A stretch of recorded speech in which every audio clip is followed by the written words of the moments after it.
Morena Tato, welcome to Ōtorohanga District Council's October meeting. Welcome to staff and welcome to a full house, which is really good to see all those councillors here.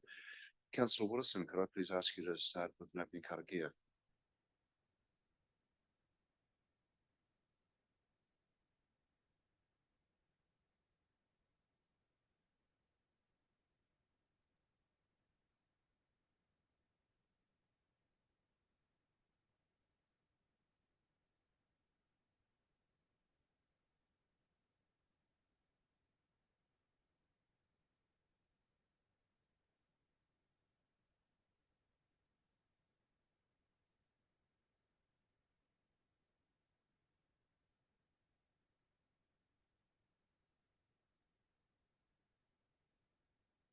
Thank you. And could I just hand over to Councillor Prendergast for some words of wisdom this morning, please? Good morning, everyone. Now, these words of wisdom are, I think, a little pertinent to us as we doing with our strategy on the long-term plans and consequences, etc. The first one is from an anonymous person. First step to getting anywhere is deciding you are no longer staying where you are.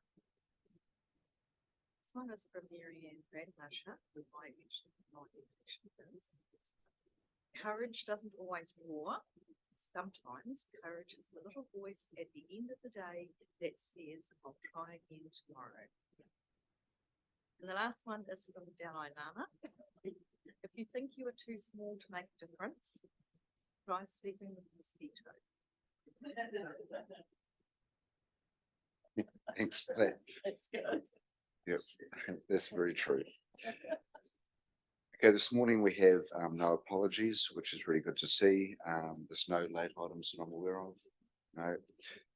Is there any agenda items any councillors feel they should or need to declare a conflict of interest? No, thank you. Moving on to confirmation of minutes dated 19th September. Do we have a mover and a seconder for those, please? Move Councillor Prendergast, seconded Councillor Tamaki. All in favour? Against? Carried. Any items of those on those minutes? Excuse me. Yes, Councillor Jeffries. Thank you, Your Worship. Yeah, just the one on page 6. 1, 2, 3, 4, 5. About the 6th or 7th paragraph where it says that I spoke in support of amending Rosamond Terrace to 30k. That's not quite what I meant or quite correct. What I was suggesting there, that was whatever the speed limit is along Rosamond Terrace, it needs to be consistent for the whole length of Rosamond Terrace, because Rosamond Terrace itself is only about 300 or 400 metres long, so that to have it broken down into virtually 3 components of 50, 30, 50 just didn't seem to make sense. So that was really what I was coming from. Yep, thank you. Thanks for that, Councillor. No other matters? Okay, moving on to the receipt of minutes of the Ōtorohanga Community Board on the 2nd of October. Can I have a mover and a second for those, please? Move Councillor Hughes, second Councillor Christensen. All in favour? Against? Carried. Thank you. We have Chris here from the Hamilton Car Club, but he's just there as an observer more than anything. You don't want to speak in the public forum, Chris?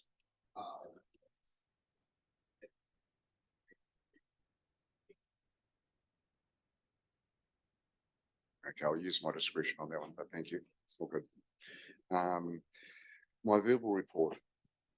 So just the update for what I've been up to since the last council meeting. All of you that took part following our last council meeting, the flow session with Joe Shortland, I'm sure you got a heck of a lot out of it, and hopefully a lot of those strategies or implementations that she wanted to put in place for us all that we're still doing, and still proactive in the morning and the first thing to start off our day really, really well. But I think that was a great team building day yet again, and I'm sure we'll look forward to more in the future. I attended, along with Tanya and Ross, decarbonisation workshop in Waitomo with other councillors, the Lions Company, Waipā Networks, and the consultants of them. And I was talking about how we can improve our carbon footprint as a council and work alongside the Lions companies to achieve those goals. So we'll be talking quite a bit about the solar power on the roof of the council building and power sharing opportunities and so on. So yeah, it was a good workshop, really, really positive. And I think in terms of an anchor institution, the council probably needs to lead the way and setting a good example for our community. So that was the first lot. Sure, there'll be more to come, but a great afternoon. Friday the 29th, we had a Future for Local Government Advisory Group meeting. I just got here, all of you would have received an email on Friday afternoon with a survey for the Future for Local Government. Check your inbox. If you haven't got that survey, can you please let me know and I'll forward it on to you. But it's ready to get the view from elected members across the country on their views on the future for local government and what recommendations will be taken forth as an advisory group to central government now that the new government's in place, and that there'll be a work in progress over the next couple of months. We had that workshop session with Greg Timms with our Chief Executive Performance Review. We had a follow-up catch up with Joe Shortland following that meeting. I attended a Murray Trust luncheon on the 9th of this month, and that was just to thank all the people that have supported Murray Trust in their journey in terms of heating and installation of houses. At a Mayor's Task Force, but I went down to Wellington for Mayor's Task Force for Jobs, got a new national coordinator just to, I suppose, introduce her to her new role. We had a Lions Company update with Mike, the Chief Executive of Lions Company, and Bella from the board. My fun outing on last week was the Idea Services Kapahaka competition in Hamilton, which is a regional competition of all the different IHC representatives around, from as far afield as Tairāwhiti and the northern region across New Zealand. It was fun. It was really fun, and the team from Ōtorohanga just absolutely enjoyed their participation. I can't say it was probably the most well choreographed competition in the world, but my God, it was really enjoyable. Then I had another Future for Local Government advisory group meeting on Friday. Any questions about any of the things I've been up to? If not, I'd like to move that my update be received. Seconded, Councillor Johnson. All in favour? Against? Carried. Thank you.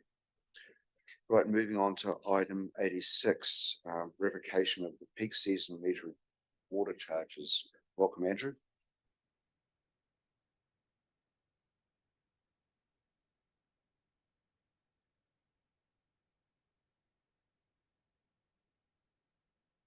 Good morning, Your Worship, councillors. Trust you've all had the opportunity to read my report and take that as read. The history of this goes back to a couple of very dry summers, 2006, I think 2008, and we were looking for all ways to encourage water conservation measures in Kawhia, and the Chief Executive came up with this plan to have a penal rate for water use over the Christmas period for new building developments in the town. As it developed, it's found that the costs of implementing this charge were equal to or greater than any benefit that would have been derived from the income. So I think it's probably timely that we remove it from the books, and perhaps when we know what's the situation around water ownership and management next year, it may be more appropriate to possibly revisit the water strategy for Kawhia if we continue to have a very high demand over those summer periods. But I don't think this is the way to solve those problems. Anyway, happy to take any questions. Awesome. Thanks, Andrew. Any questions, councillors? It's Councillor Jeffries. Yeah, thanks, Andrew. Very full report, and appreciate that. This has been discussed at KCB and received the support of the unanimous support of the board out there. So I'm happy to move that recommendation. Thank you, councillors. So the recommendation here, if there's no further questions from councillors, that we've got Staff recommendations that Ōtorohanga District Council revoke the peak season metered water charges and remove effective from 1 July 2024 the Kawhia peak season metered water charges from the long-term plan, annual plan funding impact statement and from the subsequent rates resolutions. Moved Councillor Jeffries, seconded Councillor Dow. All in favour? Against? Carried. Thanks, Andrew. councillors. Okay, moving on to item 87, objection received to temporary road closure for the Nutanui Hill Climb 2023. Mark, you don't look like Richard, but we'll take it.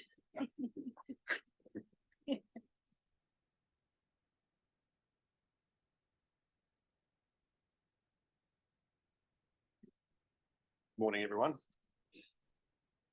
You have in front of you this morning a report in relation to the objection or an objection that we received in respect to the Nutanui Hill Climb. As part of the process of any road closure, we have to bring objections back to council for a decision as to whether to continue or not. The objection is attached. I suppose the points to be made here is that the letter was received, it was unsigned, and there was no way for council to verify any of the content within the letter. So the recommendation that's been put before you today from staff is to continue with the road closure as per the original council report, which is option 1. Of course, that's a decision. That sits with you, no, not with me. That's the recommendation. We'll take any questions. Yeah, look, thanks, Mark. Look, the road closure is in line with every other road closure we have, and certainly the history of Nutanui Hill Climbers. You know, we've all been around the table before discussing this. It's really, really hard when you've got an objection to an event, but you don't have a signature on the bottom to say where that comes from, or even if the people live on the road. So it's, you know, without their name, it's very, very hard and give it the credibility it really, really needs.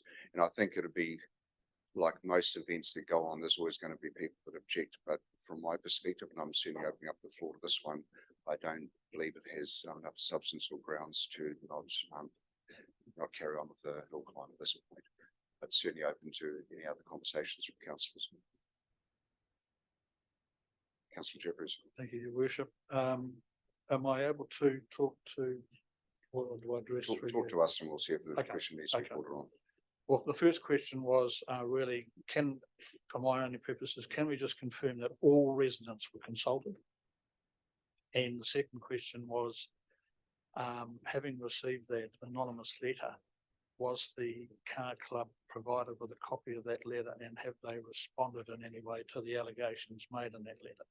So probably rather than putting the questions back to Chris, I'll put them to Mark. Yeah.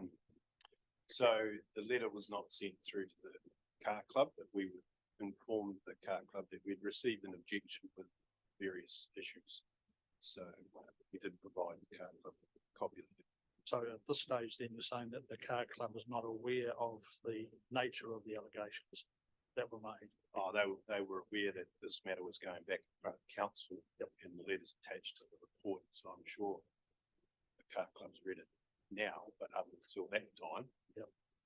No, But the letters in the agenda. Yep. So yeah, everybody would. Yeah, I was just a bit concerned that, and I appreciate that it was an anonymous thing, but the allegations that were made were quite serious, I thought, and I just wondered whether everyone was comfortable with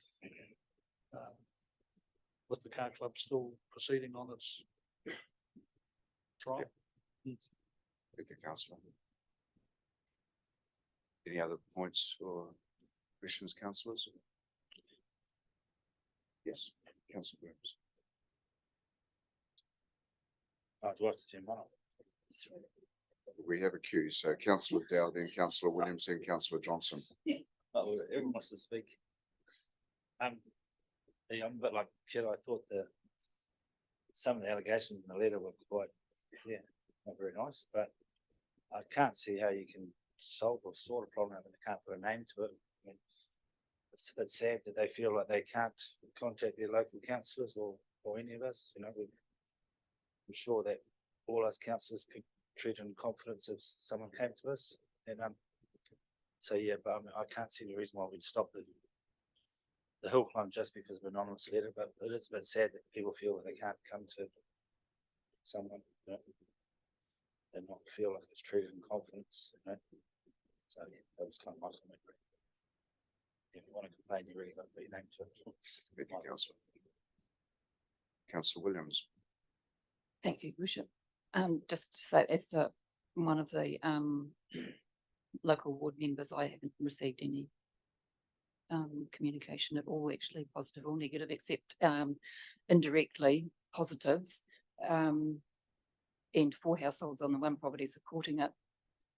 But the process doesn't actually allow for people to register their confirmation by the same manner as an objection is lodged. So bit hard to have visibility of the positive, other than the information from the car club in the application. And yeah, I concur that unfortunate to read about a level of bullying that we can't do anything about. Thank you. Councillor Johnson. Yeah, I'd just like to say that, yeah, historically, I understand there has been, some, you know, rejection for having the hill climb there, but equally so, there has been a lot of people who've been in favour of it. And so we don't know how those numbers stack up this time. And given that it is an anonymous letter, we have no way of balancing that out. But weighing up the advantages and the disadvantages, I mean, the advantages of the hill climb, you know, giving the opportunity for some fundraising for whether they take it up or not, for a school, I think that's a good advantage. But just a bit of vibrancy and excitement for the district, I think that's a big advantage too. And to me, given the weight of the letter not being signed, I see those advantages outweighing the possible disadvantage from that unsigned letter. So I'm in favour of the hill climb going ahead. Thanks, Councillor Johnson. Councillor Christensen. I'd just like to say I agree with what everyone said, but if the person that wrote this letter is actually watching, I'd just like to ask if you've taken the bullying up with the school, because that's actually a school matter, not a council matter. But yeah, I'm in favour. We've got really approachable elected members, and it's sad to think that you had to write an anonymous letter. Thanks, councillor. Taking all that on board, we've got item 87, rejection to temporary road closure for the Nutinuri Hill Climb. And the recommendation is that Ōtorohanga District Council grant final approval for the road closure and allow the Nutinuri Hill Climb to proceed on the 12th of November 2023 in accordance with the conditions previously approved. I'd like to move that. Do I have a seconder? Seconder, Councillor Prendergast. All in favour? Against? Carried. Thank you. Thanks, Mark.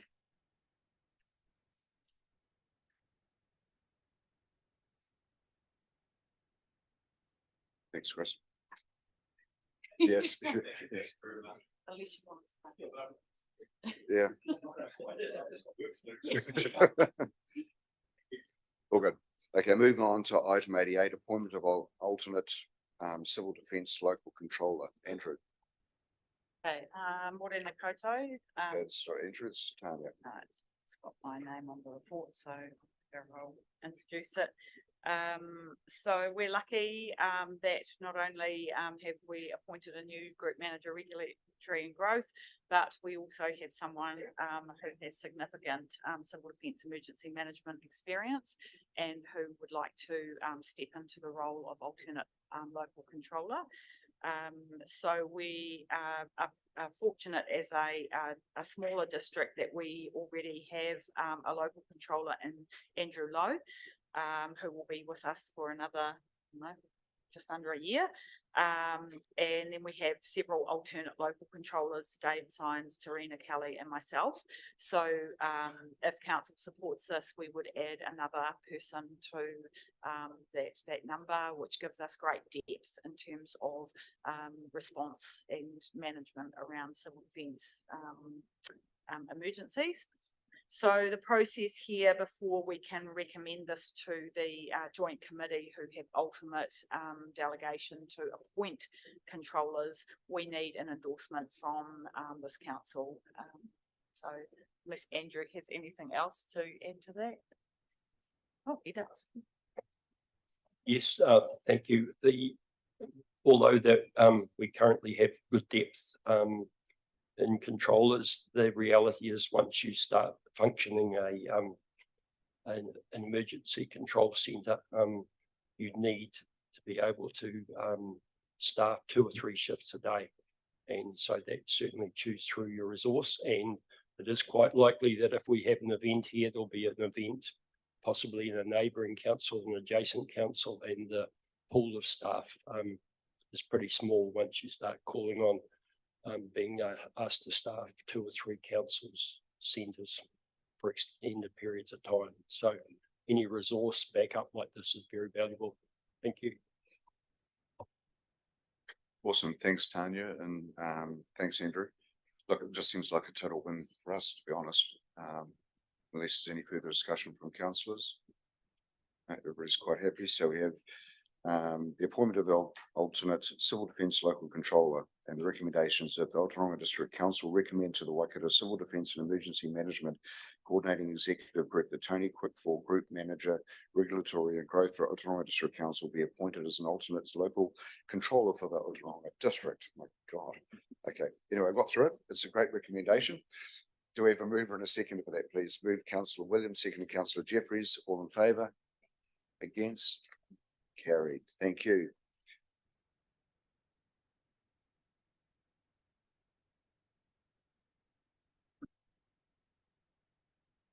So item 89, proposed Waikato Regional Coastal Plan submission. Tony, welcome. Kia ora koutou, thank you, your worship. So you'll recall, some of you, that there was a presentation made by the Waikato Regional Council around their proposed coastal plan a couple of weeks ago. And picking up on your worship's comment around a staff all over this, we are now. So I have had a look through the proposed regional coastal plan. And in fact, when I was at the regional council, I started this project. So it's really good to see it now being proposed. This is the only coastal plan in the country that is in second generation, still in first generation. So we looked at it from the point of view of council's multiple functions around in the coastal interface, around regulatory, infrastructure, asset owner, and also economic development. So that was the lens that we looked at the coastal plan over. And just a reminder, this coastal plan covers the wet area. It's basically everything below mean high water springs. And our assessment is that there could be an opportunity to submit just for clarification. There's a couple of things in there that we could suggest tweaking to make it a little bit easier to read, perhaps. And I guess submitting in support to preserve the things that we think we can support. There was nothing really in there that stood out that's going to impact on our operational ability to do business. So it's kind of one of those submissions where it's a recommendation to make a submission. But if we don't make a submission, then we don't think there's any risk in not having a submission. So I'll leave it at that and happy to take any questions. Cool, thanks, Tony. As you said, once you get into a second iteration of the plan, it has to be an improvement on the first one, I can imagine. Any questions, councillors? Yes, Councillor Jeffries. Thank you, Your Worship. Look, I apologise. I think I missed the workshop with the regional council. So if I'm asking some questions here that may have already been answered, I apologise for that.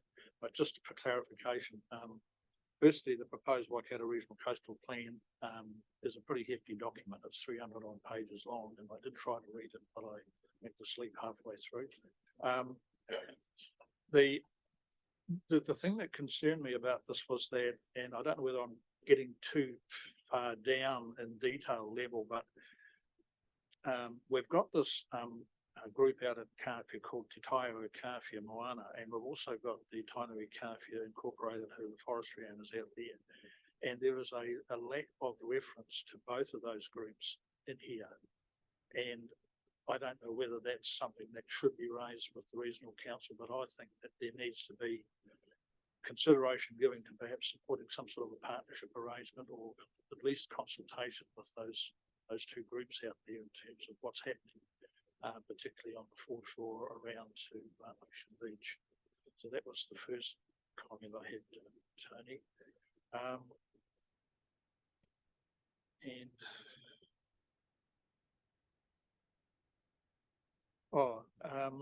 Yeah, it was on page 6 of that, sorry, it's confusing everybody here, where it says chapter 8 agriculture, and in paragraphs it says we could support in the interests. I just wondering why we're saying we could. Why don't we be a bit more positive about that? Just remove could. And I think that was pretty much.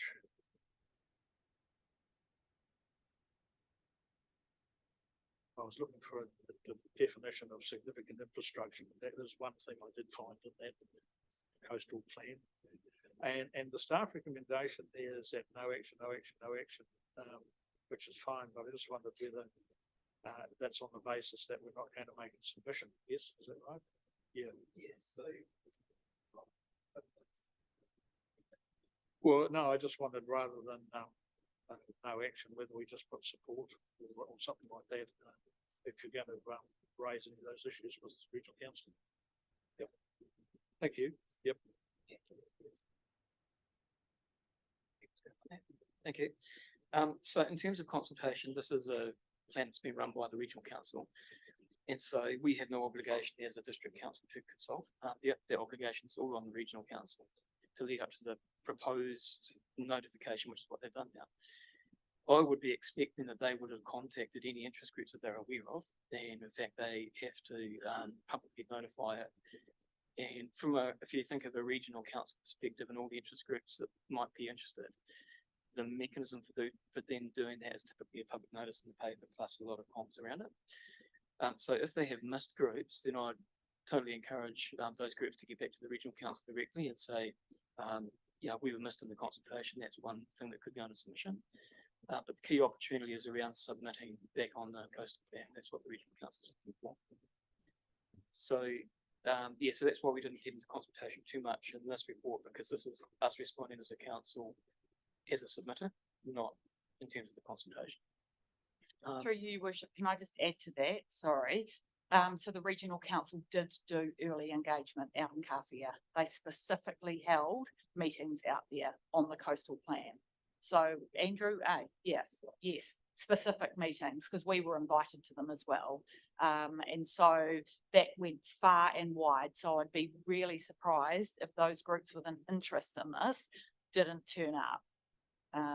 Yeah.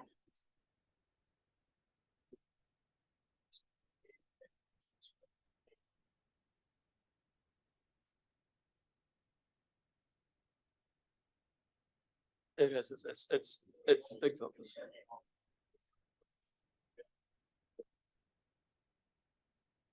And the other thing, just in terms, you mentioned about the structure, it is a big document, but it follows the national planning standards. So I think it's 2019, the government put out national planning standards for health.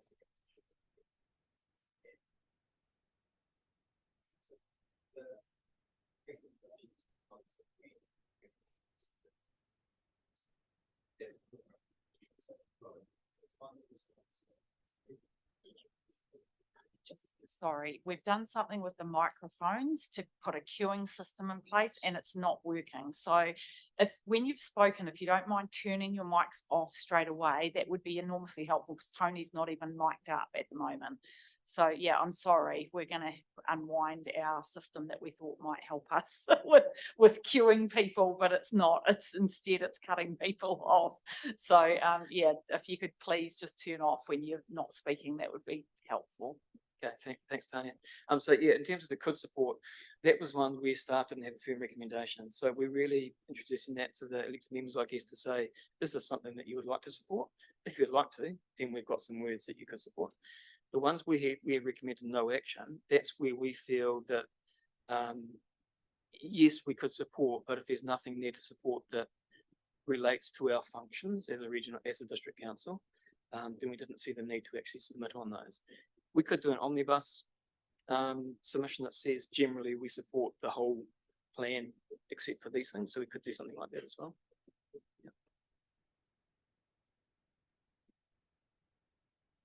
Thanks, Tony. Sorry, Councillor Johnson. Just with the I'm just thinking about the ATSC wall out there, and was looking at page 9 and it says on that chapter 22, it says like maintenance, repair of lawfully established structures except seawalls is permitted. So that means that we have to get a consent to maintain or repair our seawalls. That's correct, and Mark, I want to comment, there's a resource consent process going through at the moment for the AOT seawall. But my reading of the district of the regional plans, it's not a permitted activity because it has effects. But there's a hierarchy of structures in there for consenting. Cool. Sure if you want to Tony, add. can I just have some clarification on this? Like you've got here that the Ōtorohanga District Council lodged a submission. Are we doing it just on these points? You talked about an omnibus, you just came up with a couple of options there. So is the recommendation of what's in front of us, or is it potentially different to that? Recommendation is for the specific submission points. So when you put a submission in, typically you'll go through the specific points of the plan that you either support or oppose.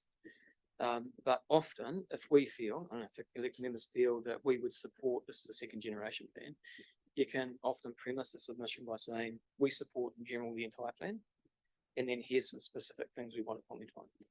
And so, if we were to do that, if you thought that was a good idea, we can certainly do that. That signals to regional council then that there is a tacit support for the entire plan. So I'd probably suggest that we're relying on your expertise on this rather than, well, that's unfair on the councillors. No disrespect to anybody here, but but really, I mean, this is what a recommendation comes forward to us for, isn't it? Because you are the experts on this and you're highlighting the points that need to be supported or not supported. So Yes, an alternate view around the table. So that's a safe, no risk option, is to put a submission in if you want to, that says we generally support the regional coastal plan, except for these specific submission points that we have below. And then that brings on the table and we've got the recommendation. Thank you. Back to Councillor Jeffries and then Councillor Prendergast. Through you, your worship, Tony, you said that this is a second generation plan, so reading through this, my own impression is that the plan is. Councillor, can you just bring your mic a bit closer to your mouth, please? Just my impression from reading through the whole report is that this first generation of the plan has been worked for. So, and as ex-regional council employee, I can confirm when we were looking at scoping up this project, there was nothing really fundamentally broken. Aquaculture, marine areas up in the Coromandel, there are some issues that needed looking at, but down this part of the coast, there was nothing really that I guess was broken. There's always the opportunity for continuous improvement. So it's good. And could I just make the point, sorry, Your Worship, yeah, the things have changed obviously since that first plan was adopted, and I think there's a lot more awareness now of the cultural and the traditional Kaimoana parts of the harbour itself that are particularly of interest to these groups that I mentioned previously. So I'd be very comfortable with what you're suggesting, Tony, and it doesn't even have to be part of the submission, but I think that in the letter that goes to the regional council, we could just perhaps ask them to confirm that they have actually discussed or had consultation with Te Taio o Kawhia Moana and with Tainui Kawhia Incorporated about the erosion problems out there. And if they can confirm that, that's cool. I'm happy with that. Thank you. Thanks, councillors. So we have a recommendation in front of us that Ōtorohanga District Council lodge a submission to the Waikato Regional Council proposed Waikato Regional Coastal Plan as follows.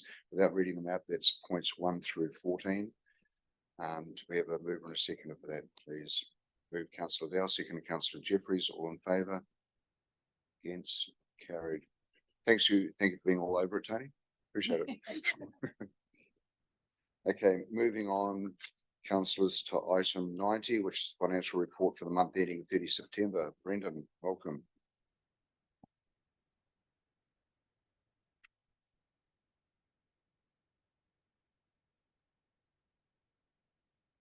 Thank you, Your Worship. Yes, I'm here to present the financial report to the end of September. Just going through the revenue and expenses. So we're actually pretty much bang on where our budget's saying we're going to be, only about $19,000 different, which is pretty good on $3.2 million surplus. There's obviously a bit of ups and downs throughout all the activities within that, but yeah, overall, it's nice to see that we're not too far off where we're budgeting. In terms of the balance sheet, I won't go through all the individual bits unless it's questions. So the balance sheet's looking healthy as well. One thing I will point out on this is that the last year figures are still prior to us finalising the annual report, so it doesn't have the revaluations for the water assets that we've just signed off or the roading. As of last week, we've decided we're not actually revaluing the roading assets because when we did the final valuation, the actual value came out as pretty close to what we're holding it at, so we're not actually adjusting the values. So there's a report coming to Risk and Assurance next week that will explain that a bit further, and I'll talk about it there, unless there's questions now about it, I guess. And then onto the cost of service statement on the third page or fourth page of my report. Excuse me. Again, things are looking pretty good there. We're now a quarter of the way through the year, and yeah, a few ups and downs again, but yeah, capital expenditure. So I will point out, I think I did say it in the words as well, the carryover budgets that you adopted at the last council meeting are now included in the budgeted figures in here for capital. So that's why, if you were to compare this to the last one, it looked like we were overspent compared to a budget. Now suddenly we're underspent. That's why, because the carryovers now obviously reflected in the figures here. So I guess any questions? Thank you, Brendan. That's Jeffries. Just one, if you worship through you. Brendan, the investment figure in non-current assets. Oh, yes. 7 point. Can you just explain what that is? Thanks. Yes. Okay. So, and again, there'll be a bit more information about this with Risk and Assurance. This has come out of the annual report.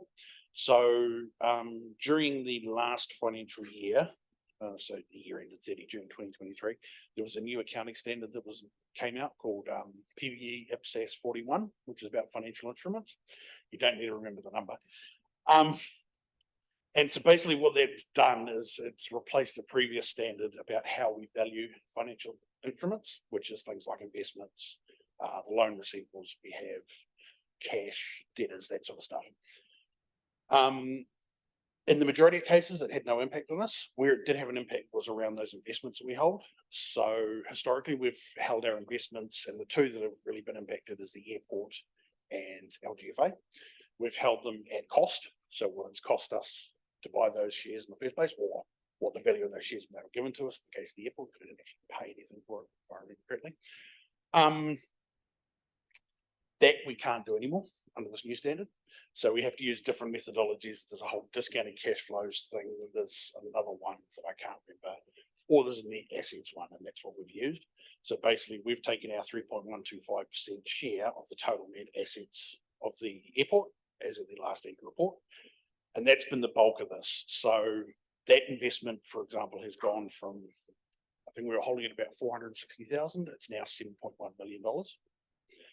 And then LGFA has gone from 100,000 to about 500,000 because we use that same methodology. There are a couple other investments we have as well, Balance Agri-Nutrients and Civic Financial Services, they're now called, but they were minor amounts. It didn't change much, so we didn't adjust those.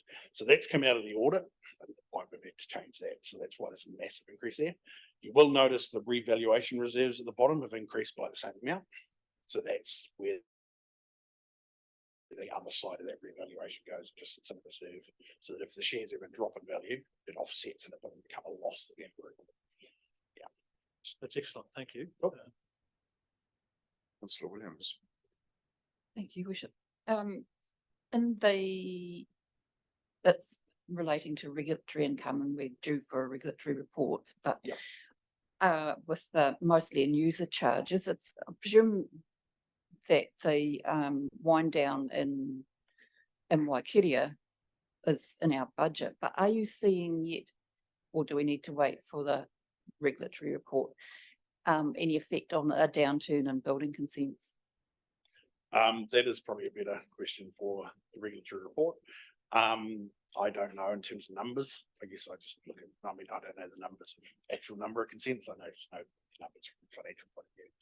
Part of what I would say for the budget in terms of why we're down there, we would have budgeted initially for some building consent fees, probably from Happy Valley, which is obviously not coming anytime soon, if at all. So I guess, yeah, that's part of why it's down on budget as well. Yes, Brendan, So, Tanya. yes, we are seeing, reduced numbers in terms of building consents, and sort of leveling off of resource consents. Tony has some stats, but I think we are bringing a report. Yeah, next meeting, I think. Yeah, so if you need them now, we could maybe find them, but otherwise. Thank you. Any further questions, Brendan?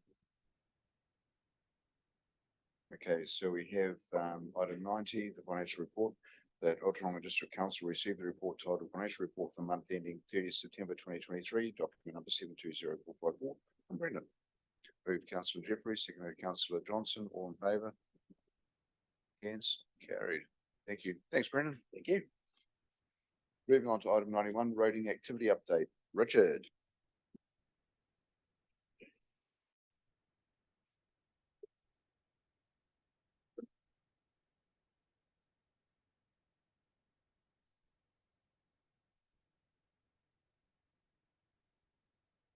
Good morning, Worship and Councillors. Today I'm here to present the roading activity update for October 2023. So this is looking at our first quarter into this financial year. I'm taking the minutes as read, so I'll move on to any questions. Sorry, I'm just trying to find it here. Richard, was the recommendation of Wakakatahi about checking out road services with some issues with sealing around the Waikato? Can you just elaborate on that for me, please? Yes, correct. So previous season, as we all are aware, is really wet. So there was a lot of late season seals, and there's some early defects that have been picked up, not just on our district, but neighbouring districts as well. So that came out of Mark's review with Wakakatahi at the end of last financial year, where they required us to look at our programming and not do any seals past end of March, to avoid any situation with early defects. Has there been any indication of, I suppose, what you not the standard that we're after on our roads and the resealing or not? So we've got a independent review that's taken place this season.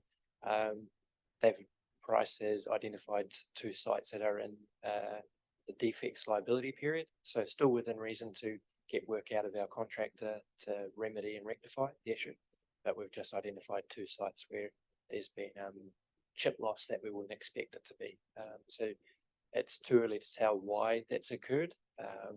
It could be from a range of items, from either seasonal, being wet, damp, poor workmanship. It could be a range of items at the moment, but it's still just a bit too early to say why it's failing. However, the contractor's taken responsibility and will bring us a plan how they're going to rectify. Thank you. Councillors, any questions? Councillor Johnson. Sorry, that's not. I'll go for my list here, which is on my own. Jeffries, Christensen. Thank you, Your Worship, through you. Yeah, 4.10, I was just looking at the urban footpath renewals, and I guess the question there, Richard, is will there be a need to repair footpaths and vehicle crossings in Carfield as a result of the water reticulation works, and at whose cost? That's close to the water project in Richard. So obviously any reinstatement as part of water renewals program would be by the contractor in negotiation with council as to whether obviously some of these things are already end of life to renew them. So there'll be, I suppose, that sort of stuff getting picked up in the last walkover. You, Councillor Christensen. My question was around 4.10 too. And yeah, I don't know. So when you assess the footpaths, I'm just wondering if like through our TCP and our connect, like being wanting to connect spaces in that. Would you identify any like on the main road footpaths in the urban centre that could be widened? Or just repaired to what they were before? Like, could we, I don't know if this is even fits to this discussion, but like, yeah, the main circular one or something highlighted, it needs repairing. Do we need to bring it to long-term for plan for budgeting or something so that that's actually double the size it is? So we've got that connectivity around our urban area. Yes, absolutely. So, with our current assets list, we identify through age. So we take our oldest assets, determine if they're a primary or tertiary, and then have a look at other plans like the TCP and see if we can get value for money. As you can see down there, the budget assigned to 4.10, it's not that big, so we're not going to get massive stretches of multi-kilometre footpaths. With that, you'd get one or two straights in an urban area, and that would probably be about we'd see 7 years. Yeah.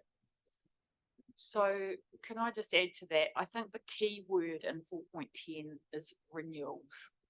Okay, so we fund renewals of our existing assets. Anything more than that is what I would call a service delivery change. And that needs council approval. So I'm sure the guys, if they can make the budget stretch and get an extra, I don't know, half a metre or whatever and widen things, they do. But I think council needs to be directing through the long-term plan, as you said, we want double width footpaths through our district or through our main streets or through our something, so that we can then come back to you with a, okay, instead of 220,000, that's 520,000. So is that correct? Yeah, that's exactly right, Tony. So that's a subsidised budget for footpath renewals. If you're looking at new footpaths or extension level services, probably most likely an unsubsidised capital project. So, Yeah, I totally understand that this is renewals. yeah, I so I suppose, yeah, open to those conversations. Yeah. But I know that as part of the TCP is connecting those. I think the reason I brought it up is that I would hate for us to do renewals on a footpath that when we go through the long-term plan, we actually highlight it as being a footpath to be widened, and we've already spent some money on it. That's sort of why I'm just like highlighting it to everyone that it might be on a wish list. No, that's great. And I know Richard's been doing a lot of work in this space, because I think historically we've done condition assessments and replaced one metre of footpath here and then 1 metre of footpath here, instead of looking at it as an overall scope of work. And, so I know Richard's been doing work in that space. Councillor Hughes. Yeah, hi, Mike. Hey, just correct me if I'm wrong, but I think there's been some talk in the past about the ability to get contractors to do this footpath work. Is that still an issue or not really? Yeah, I think for getting good concrete places and asphalt places that are doing smaller projects are quite difficult for the regions, and that's skill based and distance from the plant as well.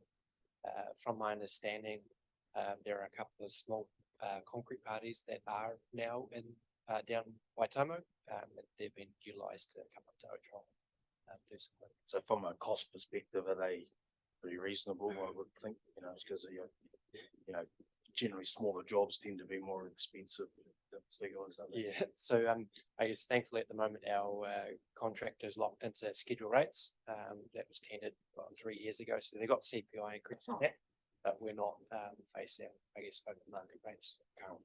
Okay, look, excellent. Well, thank you, Councillor Johnson.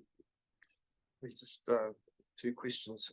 Firstly, the on 4.3, that budget remaining of 5.6 million, I understand that it's a lot of it, portion of it is carryover budget from the previous financial year, but is it likely that will be utilised over the season, that remaining budget? Yes.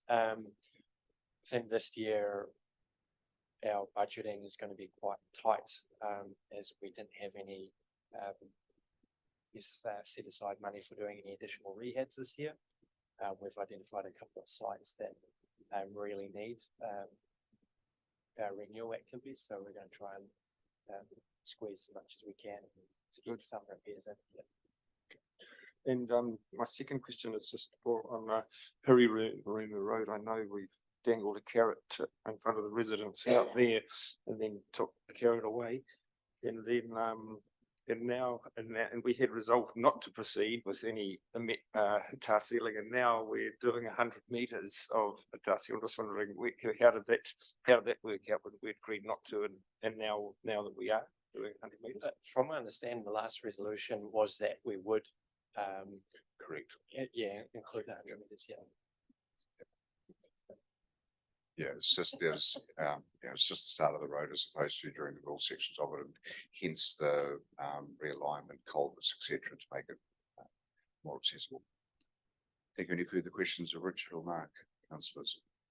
If not, we have the staff recommendation. I'll find it. For item 91 is that the Ōtorohanga District Council received the report titled Roading Activities Update 31 October 23, document number 720448 from Richard. Moved Councillor Willison, seconded Councillor Tamaki. All in favour? Against? Carried. Thanks, guys. Appreciate it. Moving on to item 92, PC1. Thanks, Tony.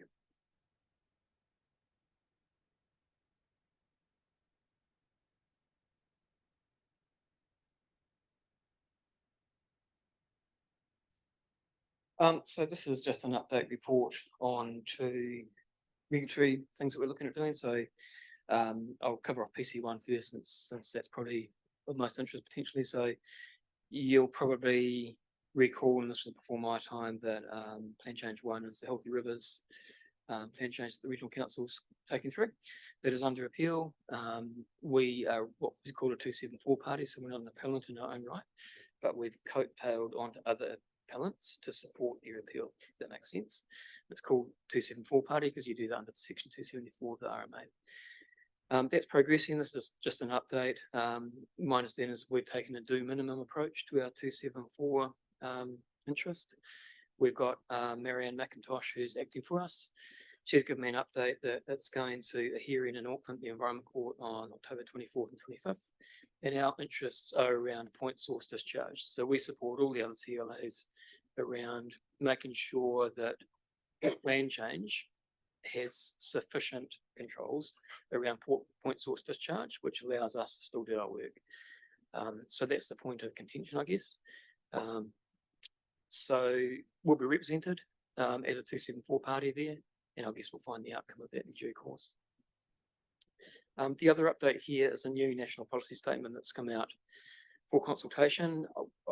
I don't think this will be retracted under the current government because it relates to natural hazards, and I haven't heard any policy decisions around that. So really all this does is it codifies council's approaches to how they implement natural hazard risk management in their resource consent decisions. We were already kind of doing this anyway. So whenever a resource consent comes in, all councils, and I'm not aware of anyone that doesn't do this, always look at now risk management, natural hazards as part of their process. And this really just directs councils as to how they're going to do that. So it's actually quite helpful for us. We don't recommend a submission. We think it'll go through. It's just a directive on process, which we're already kind of doing anyway. So that's the summary of it. I'm happy to take any questions. Cool. Thanks, Tony. You can see what PC1 was an 80-year plan when the submissions are going to take the first 10 years of it. Don't need to comment on that. Any questions, councillors? Councillor Jeffries. Thank you, Your Worship. Yeah, Tony, just a quick question. I can't see where it's specifically mentioned in here, but does this policy statement include recognition of the potential effects of climate change? Is that part of this consideration as part of this, or? Yeah, so if you go down to paragraph 4.3, those are the policy, the directive policies in the national policy statement. So those are the things that when a council is considering a resource consent, we now must take into account. Climate change is not specifically part of that because this is really around a response and making sure that any development is appropriate and is appropriately mitigated. So climate change is really the causation of the natural hazard. Okay.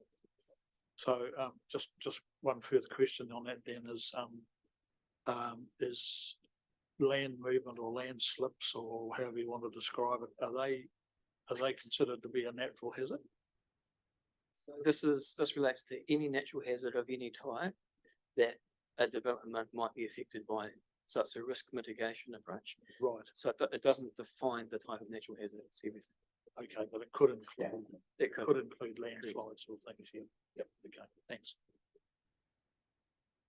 Cool, thank you. So we have a staff recommendation for item 92 of the National Policy Statement, Natural Hazard Decision Making, Waikato Regional Plan Change, PC1. Oh, sorry, did you want to have a question, Councillor? Okay.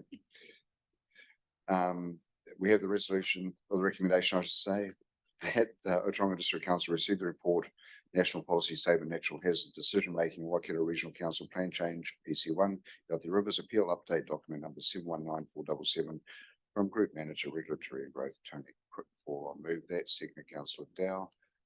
All in favour? Against? Carried. Thanks, Tony. Okay, councillors, we're moving on to the next stage, which is other business. So I'll hand over to Councillor Johnson to say what he's been up to in regards to council business over the last month. Very little, Your Worship. I did go to the Ōtorohanga Pets Day yesterday, lunchtime, and had a conversation with the principal and the chair of the BOT out there, and yeah, going well. And I did have a little conversation about speed management as well too, but I won't go into that now. Thank you, Councillor Prendergast. Yes, so attended, obviously with everyone else, the session with Joe Shortman, the 20th of Friday. Councillor Prendergast, can you please bring your mic a bit closer to you? Thank you. Thank you. Attended and meeting with the auditors on the 27th, which was good, very straightforward. The 3rd of the 10th, we had that workshop. Now, the 5th of the 10th, we had the Waikeria recruitment evening, which was really good. They didn't seem to have an enormous number of people turn up, but they were really happy with the result. And that was held down here at the Business Hub, completely run by the prison itself, but there was a lot of interest. There's a particular lot of interest from Kāwhia, which I think took them a little bit by surprise. And then on the 11th of October, we had the North King Country Development Trust monthly meeting, and just a reminder for the Strategy Essentials workshop, which is on the 25th of the 10th. It's still open for people who live locally as the drive. So if you would like to go to it, there is still registrations available, and the cost to you is $200, with the Lions Company subsidising the rest. Thank you. Councillor Tamaki. So I haven't been doing very much. First time ever now. So I attended a public oral submission for Māori wards at Waitemore District Council on behalf of Ngāti Mahuta. So that was really cool. I attended a hui previous to that, going into health services being delivered in Kāwhia in a different framework, coming out of having hui with Maraipek Trust and stuff around the localities. And the organisation that has been looking at doing screening throughout Te Taihaua Uru is Te Toi Ora Ki Whaingaroa. So they run 2 clinics, one out of Waingaroa and one out of Raglan. And they have, so the one in Raglan has been running for 5 years, one in Waingaroa has been running for 2 years, and they have significantly decreased some of the lack of participation in healthcare in the community. So they start off with 5 participants and now they do over 500.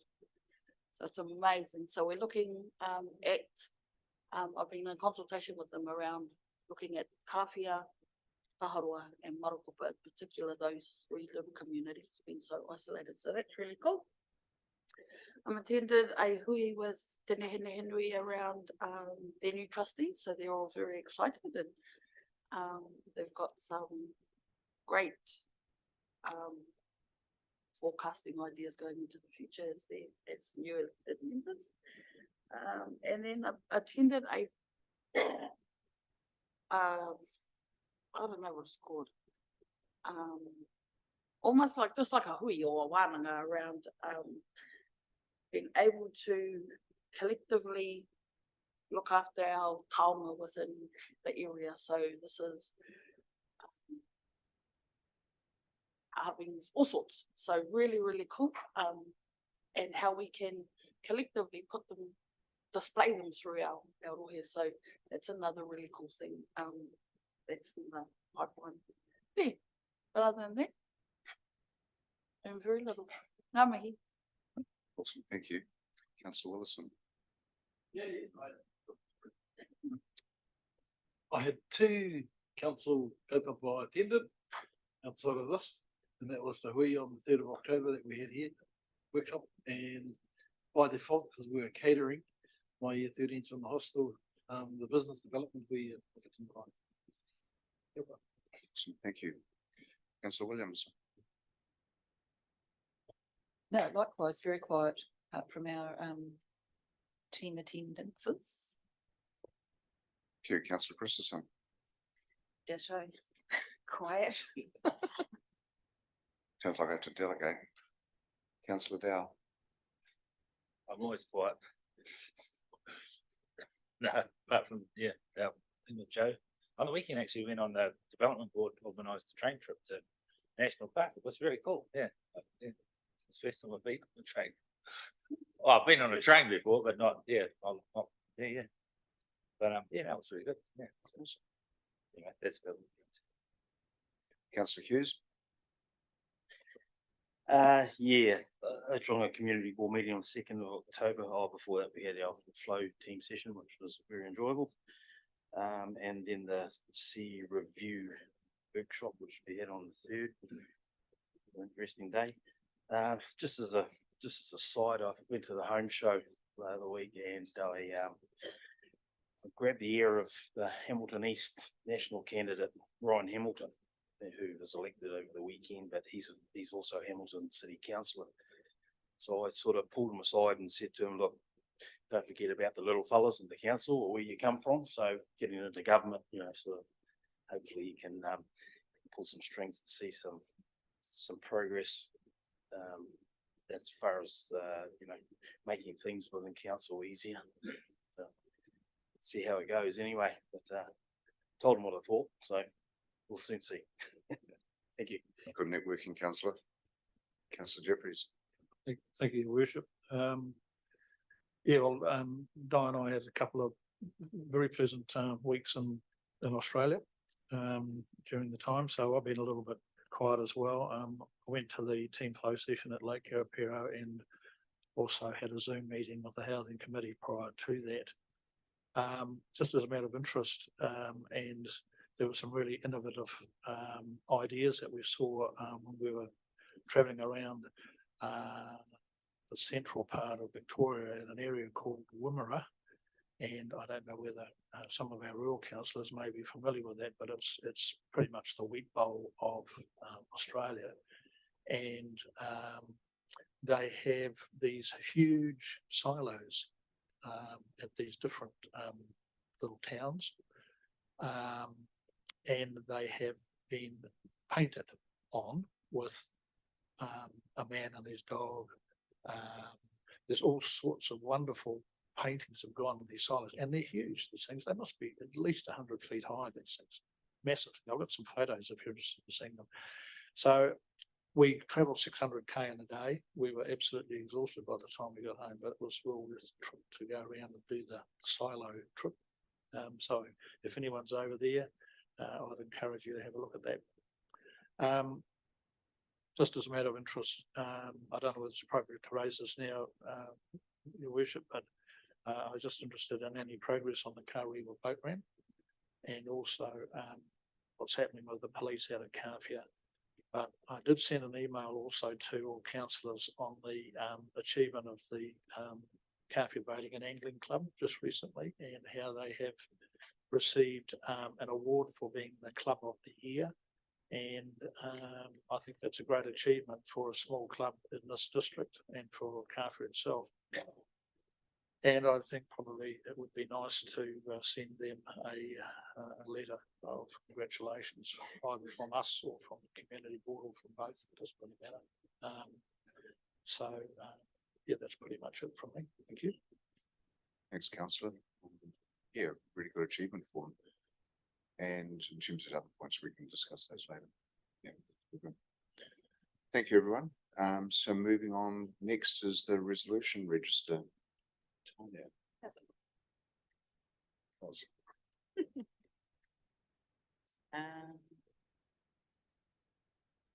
I'll take it as read unless there are any questions. I Okay, I good. need to No read them all questions. out. All good. So if there's no questions, then we have the resolution. That the Ōtorohanga District Council confirm the removal of resolutions C 112, 114, 115, 116 and 117 from the register.